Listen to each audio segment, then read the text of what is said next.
Halo, bagaimana kabarnya hari ini? Apakah sudah siap untuk belajar? Hari ini kita akan mempelajari teks eksposisi.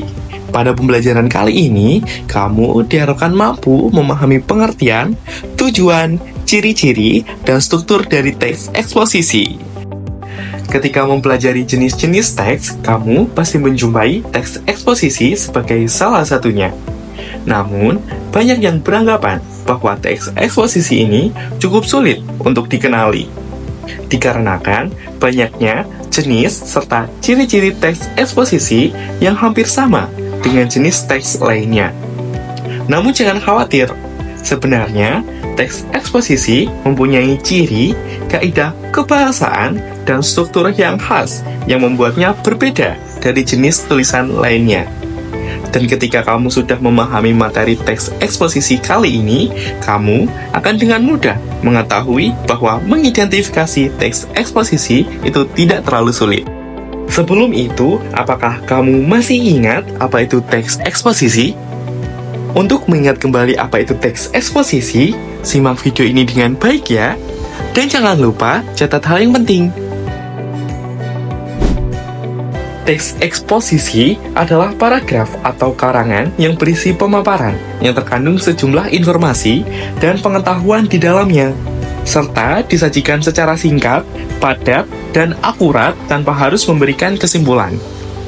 Paragraf teks eksposisi bersifat ilmiah atau dapat dikatakan sebagai non-fiksi. Jadi, ketika kamu ingin menulis teks eksposisi, pastikan untuk memenuhi syarat tersebut ya. Dan yang tak kalah penting, pastikan informasi yang kamu tulis bermanfaat. Lantas, apa sebenarnya tujuan dari teks eksposisi? Apakah kamu tahu? Teks eksposisi bertujuan untuk menyampaikan, menerangkan, menguraikan, atau mengungkapkan sebuah gagasan yang dapat berupa pokok pikiran mengenai suatu hal sesuai dengan topik yang dibahas. Topik tersebut bersifat non-fiksi, sehingga membutuhkan argumentasi yang kuat. Atau secara umum, tujuan teks eksposisi adalah untuk menjelaskan informasi secara singkat dan akurat, sehingga audiens atau pembaca dapat mendapatkan ilmu pengetahuan yang baru mengenai suatu hal. Bagaimana? Apakah dengan menyimak penjelasan tentang pengertian teks eksposisi tadi, kamu sudah tahu apa itu teks eksposisi? Selanjutnya, kita akan mempelajari ciri-ciri teks eksposisi.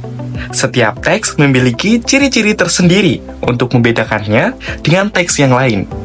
Begitu juga teks eksposisi yang memiliki ciri-ciri sebagai pembeda.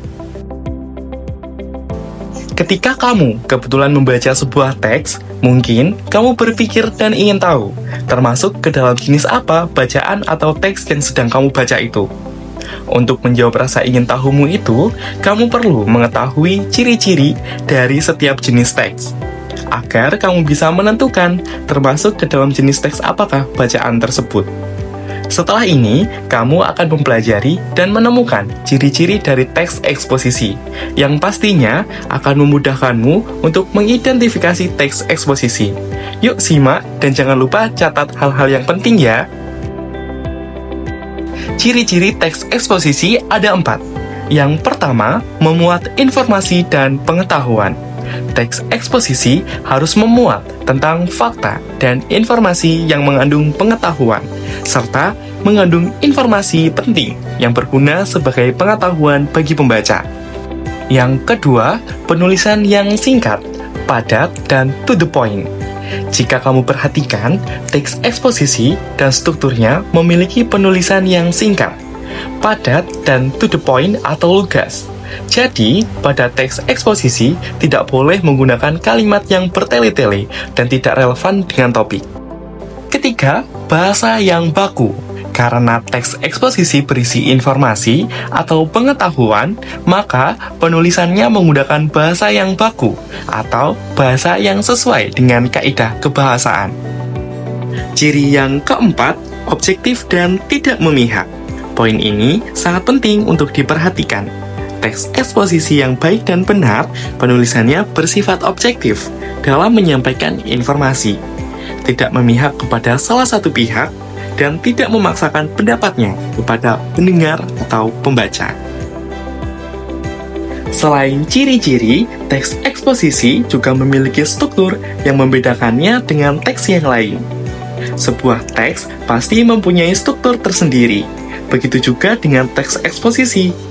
Untuk dapat menciptakan tulisan eksposisi yang baku, kamu harus mengikuti struktur penulisan teks eksposisi yang telah ditentukan. Dengan mengikuti struktur teks eksposisi, pembaca bisa lebih mudah mengidentifikasi jenis teks eksposisi tersebut. Berikut merupakan struktur teks eksposisi dan penjelasannya. Simak poin-poin ini ya, agar kamu paham. Yang pertama, pernyataan pendapat. Bagian pertama dalam struktur teks eksposisi adalah pernyataan pendapat, atau juga dikenal dengan nama tesis. Pada bagian ini, terdapat kalimat pembuka yang berisi pernyataan pendapat dari penulis. Pendapat pribadi tersebut berkaitan dengan topik yang akan dibahas pada bagian selanjutnya. Yang kedua, argumentasi. Bagian selanjutnya dalam struktur teks eksposisi adalah argumentasi. Sesuai dengan namanya, bagian ini berisikan penjelasan dan uraian untuk mendukung tesis. Argumen harus disusun secara logis, sistematis, dan menggunakan data dan fakta yang akurat. Argumen harus berasal dari sumber yang valid dan terpercaya. Misalnya, hasil penelitian yang telah terbukti kebenarannya atau pendapat ahli pada bidang yang terkait. Struktur yang ketiga, penegasan ulang. Bagian terakhir dalam struktur teks eksposisi adalah penegasan ulang. Bagian ini merupakan penegasan kembali pendapat yang ditulis pada bagian tesis. Dengan pengulangan tersebut, pembaca atau pendengar akan lebih memahami isi dari teks eksposisi yang telah dibuat. Nah, itulah 3 struktur teks eksposisi yang terdiri dari pernyataan pendapat, argumentasi, dan penegasan ulang yang telah kita bahas lengkap beserta penjelasannya. Bagaimana? Sekarang kamu sudah lebih memahami teks eksposisi, bukan? Setelah ini, simaklah teks eksposisi yang akan dibacakan, kemudian analisislah apakah teks tersebut memiliki ciri-ciri teks eksposisi dan memiliki struktur yang lengkap, serta tuliskan buktinya.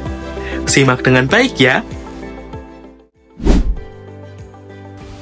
Menjaga keberagaman budaya, menjaga jati diri bangsa. Indonesia merupakan negara yang memiliki keragaman budaya yang cukup beragam.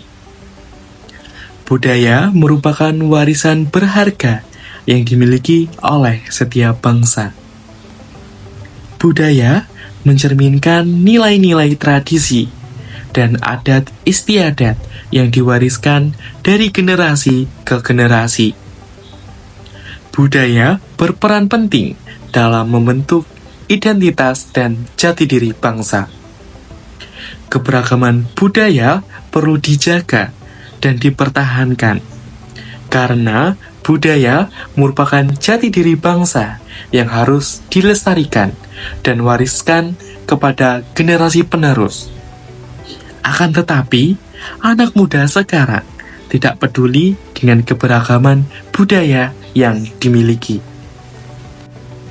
Dikarenakan budaya Indonesia yang cukup beragam, terdapat banyak kasus budaya Indonesia diklaim oleh negara lain, seperti kain batik, kebaya, reog Ponorogo, dan berbagai kebudayaan Indonesia lainnya yang diklaim oleh negara lain.